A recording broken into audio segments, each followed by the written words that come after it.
It's a question we've all been asked at some stage in our lives, and the response might have been fireman, astronaut, ballerina, reality TV star, celebrity. But I'll bet very few, if any of us, actually sat there and said, I want to be a leader. That's how it happens. We follow our interest. We build up our expertise, and then suddenly it creeps up on us. One day you turn around and you're responsible for leading others.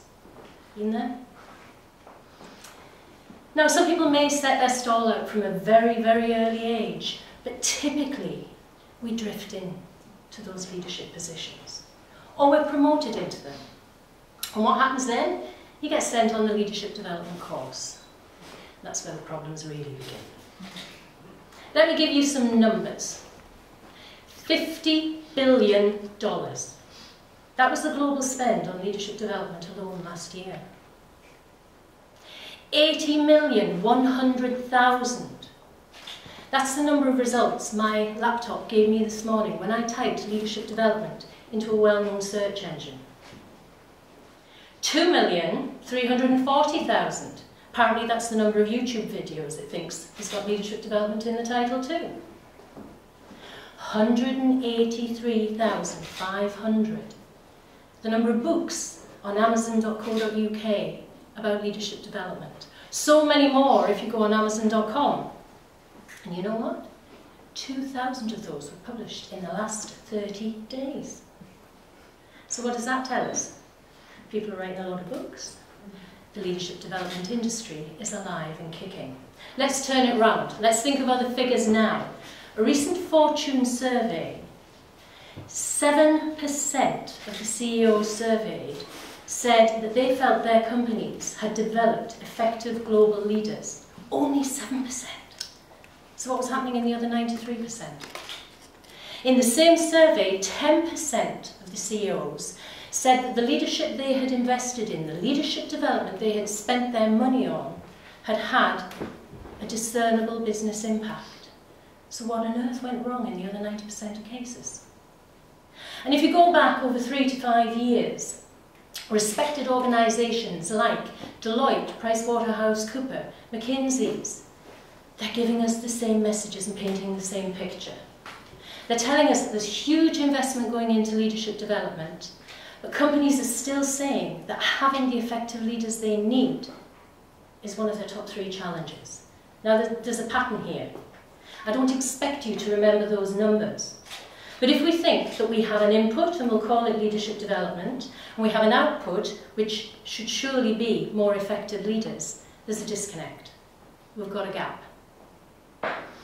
I've spent 15 years studying that gap. And for the first 10 years, I did it by going through all the academic community and synthesizing everything that they had written, all the research about leadership, leadership development, all the models, the theories, the frameworks, the concepts, the styles, the approaches that we all know and love. And I found I was asking the same question time and time again. At the same time, I was working with leaders in real life situations. The full spectrum. Leaders from frontline supervisors to CEOs, leaders from aspiring leaders to well-established, public to private sector, leaders in the UK to leaders in the Middle East. And I still came up with the same question. Is leadership development really broken? Are we investing money in something that's no longer fit for purpose? So after that first 10 years, I switched my focus. Instead of considering the input, I said, what's happening with this output? Let's look at the leaders. What is it that makes some leaders so much more successful than others? What makes them tick? What is it that they do that others don't? And I call that group the elite leaders. Now, let's be quite clear. I don't define elite by anything to do with class or wealth or power or influence. Elite is about the quality of their talent, the impact that they have, and the influence that they can bring to bear. And working with these elite leaders, the message became so simple. They said, don't talk to me about leadership development. Leadership development does not develop leaders. I'll say that again. Leadership development does not develop leaders. Okay, we need a new interpretation here. We need to think about our vocabulary. We need to be precise in our terminology. Leadership is a process. Every organisation has processes, therefore it already has leadership in place to a greater or lesser extent. Think of some of the processes that you've experienced. Communication, negotiation, recruitment induction, strategic planning, goal setting, team briefings. They're all processes. They're fundamental building blocks of any organisation. They're the infrastructure that allows the leadership to function. But they're processes. Leaders are people. You can teach a process, but you build capacity in people. So let's think of another example. Let's consider driving a car. You can teach someone to drive. That's teaching the process. But does that mean that our roads are free-flowing and safe? Because everybody, every single one of us is a good and effective driver? Of course not. Because it's how the people behave when they're driving, when they're carrying out that process.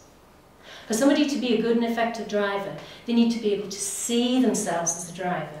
They need to know how to behave in different circumstances and situations, different weather conditions. And they need to learn to be a driver. So this is about identity.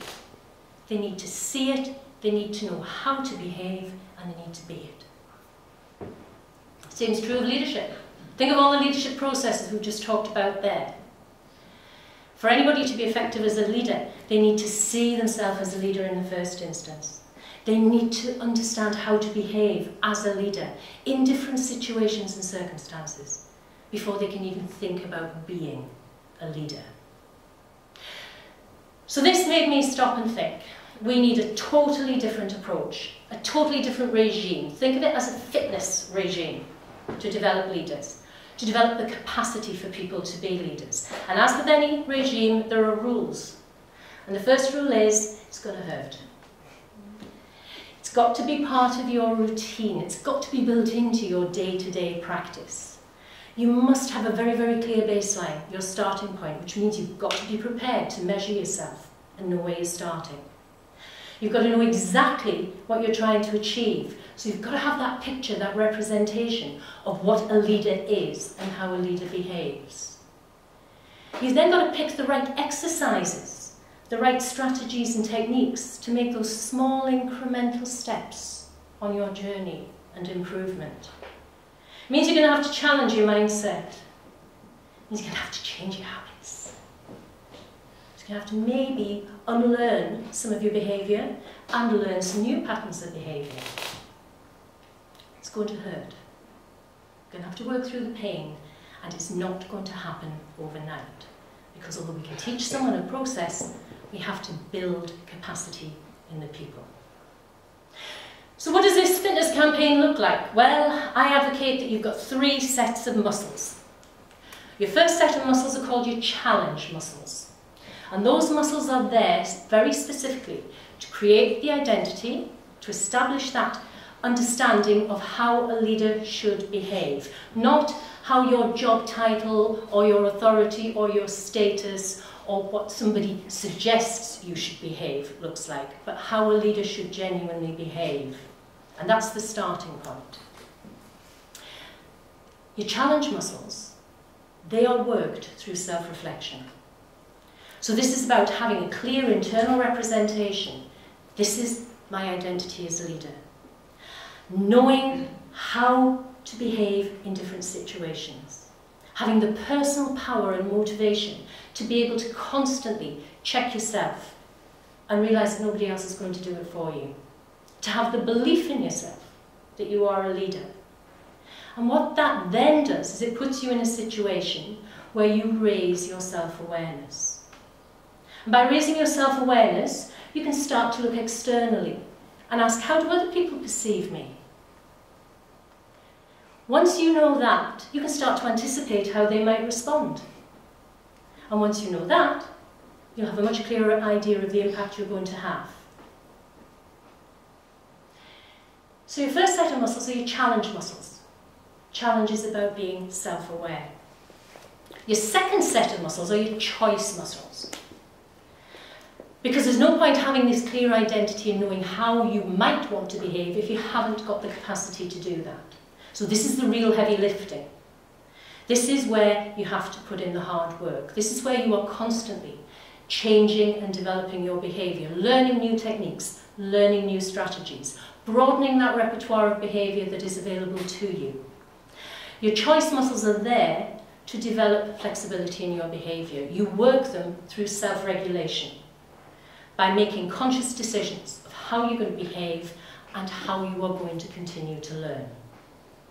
Your third set of muscles are your change muscles. And this is where you basically turn up and own your actions. Because the change muscles are about how you self-lead. There's no point having a clear identity, knowing how to behave, developing this wide range of behaviour, and then not taking action. So 3 sets of muscles. You're not going to learn that on a leadership development course. You're not going to learn that by reading a book. You're not going to learn that by looking at YouTube videos. This is a fitness regime to develop capacity for leaders. Because the elite leaders, they're practicing, they're flexing every one of those 3 sets of muscles in every circumstance that they meet. And they're learning. They're prepared to make mistakes, but they learn from those mistakes. So maybe we have to go back to those 93% of companies and say, you don't have the effect of global leaders? Well, maybe you focus too much on leadership and the process. What about your people? Did they know what it meant to be a leader? Did you build capacity in them to be leaders? And what about the 90% that didn't have the discernible business impact? People have impact. Was it that the people weren't exercising and flexing their muscles sufficiently? So some key messages to leave you with before you invest any further money in leadership development. Leadership's a process, leaders are people. Leadership development does not develop leaders. And next time someone asks me the question, Lesley, what are you going to be when you grow up? I'm going to tell them, I'm a work in progress, but I am flexing my muscles, and one day I aspire to be an elite leader. Thank you.